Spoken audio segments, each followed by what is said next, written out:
So let's get down to it. Lucifer, his biography is in Isaiah 14 and Ezekiel 28.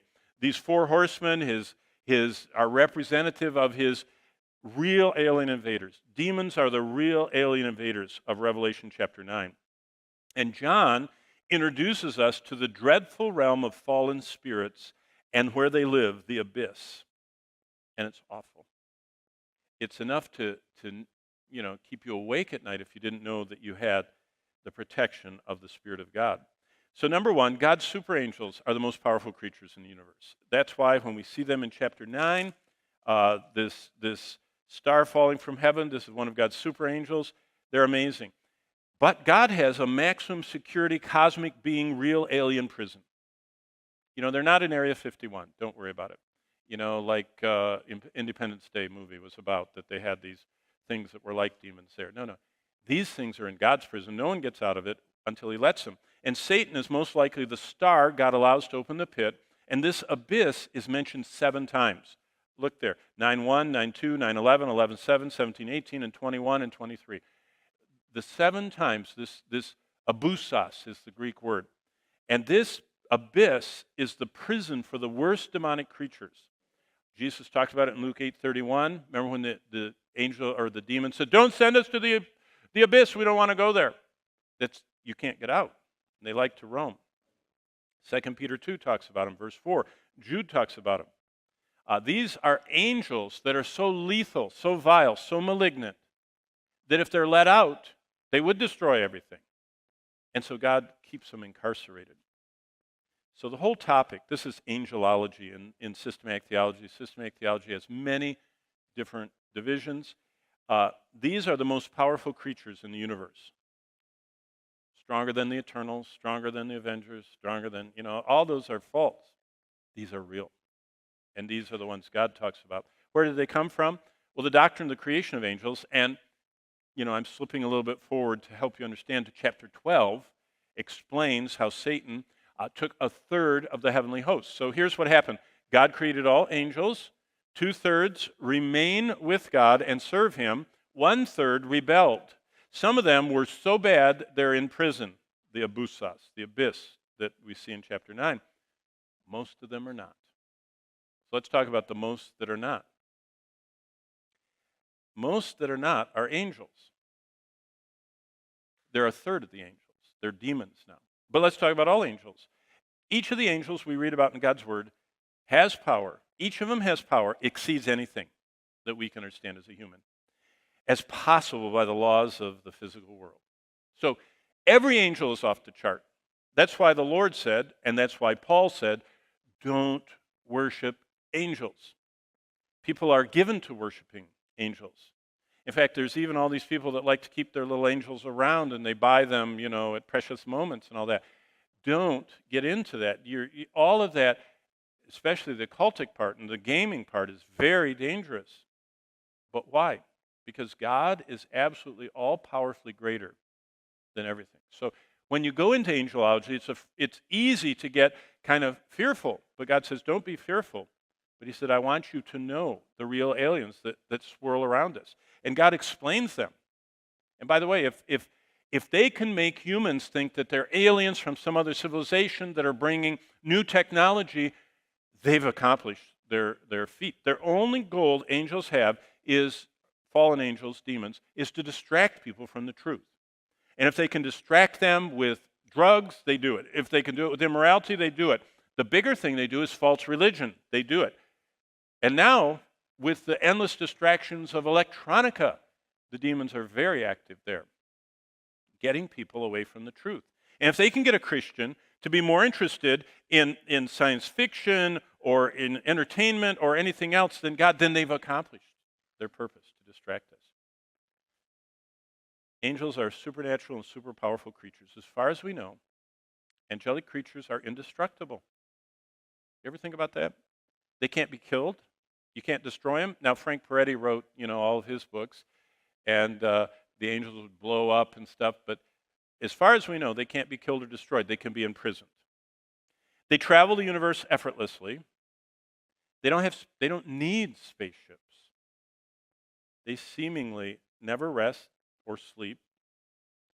And there's only one verse that implies that they even need to eat. In the Psalms, it talks about angels' food. And we don't know if that implies that they eat something. But we do know that they're not self-sustaining. Why? Because only God is self-sufficient. Everything else needs to be fed, to be repowered, to be... See, only God is self-contained, self-sufficient, eternal, infinite, needing no plug-in. Angels are only kept alive by the power of God. Demons are only kept alive by the power of God.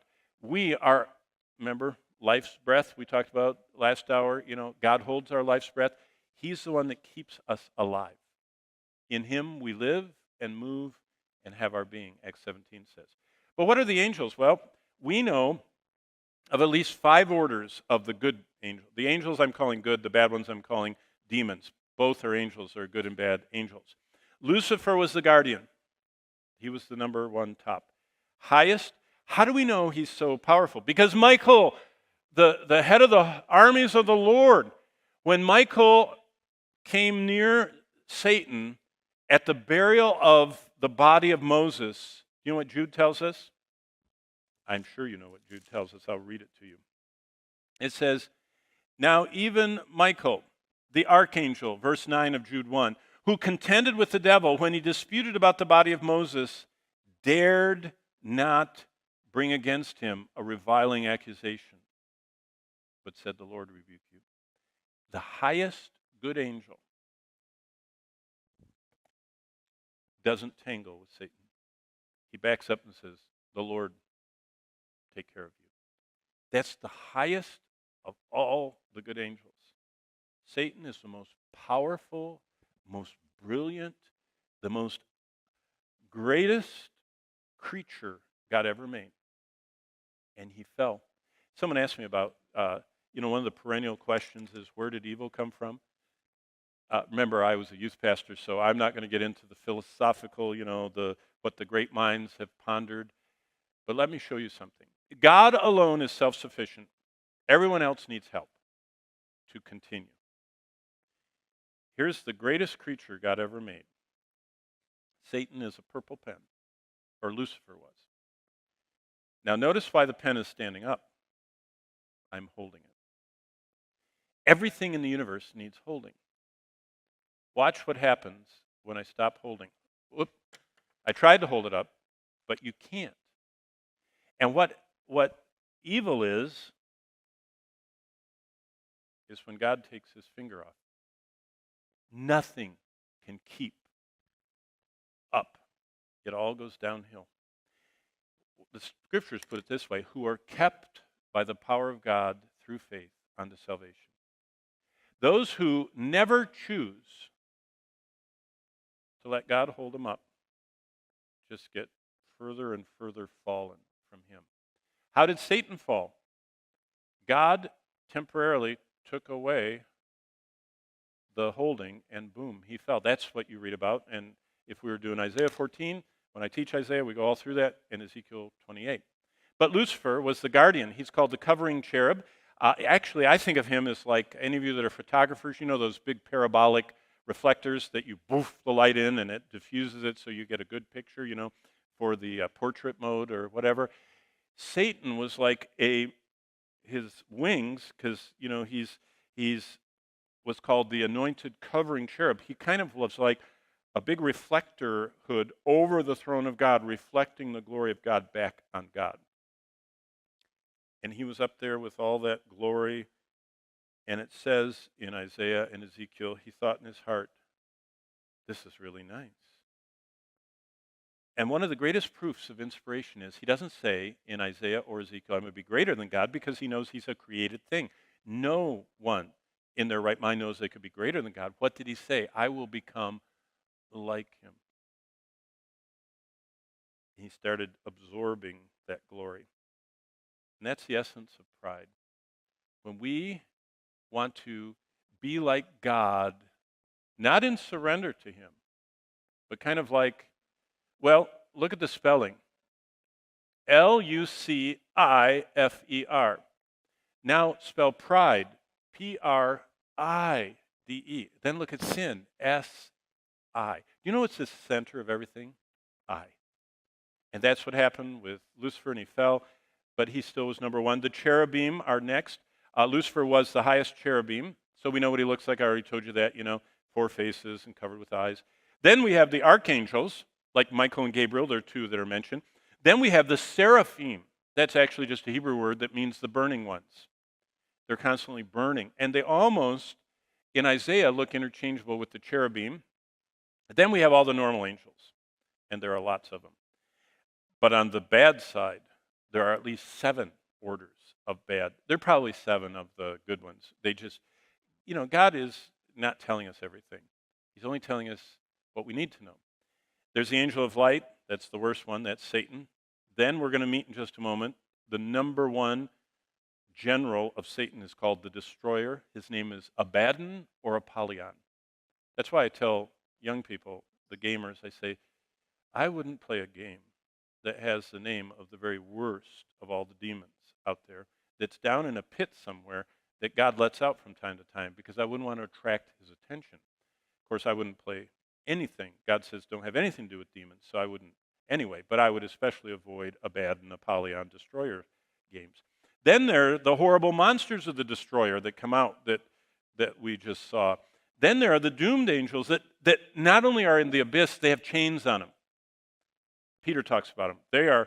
It says they're in everlasting chains under darkness, awaiting the judgments of the last day. They are so malignant. They're the ones that caused the whole earth to get flooded, and they caused so much problem at the time of Noah that God just chained them up, and they're waiting for hell. Then we have in chapter 10 of Daniel the nation princes, the prince of Persia. Did you know Iran, that's the ancient name of Iran is Persia. Did you know that Iran has its own demon that's in charge? There's another movie, The Prince of Persia. That's a movie, and it's all about the occult too. And so all of this stuff, truth seeps into, all of the media, and of course they distort it a little bit, but there's the Prince of Greece, there's the Prince of Persia. There are all these princes that are demons that control nations. Then Paul introduces a whole 6th category when he's talking about spiritual warfare. He says, principalities, powers, rulers of darkness of this age, spiritual hosts of wickedness. We don't know if that's one kind of angel or many kinds of angels. And then there are just plain demons that Jesus is bumping into everywhere. So at least 7 groups.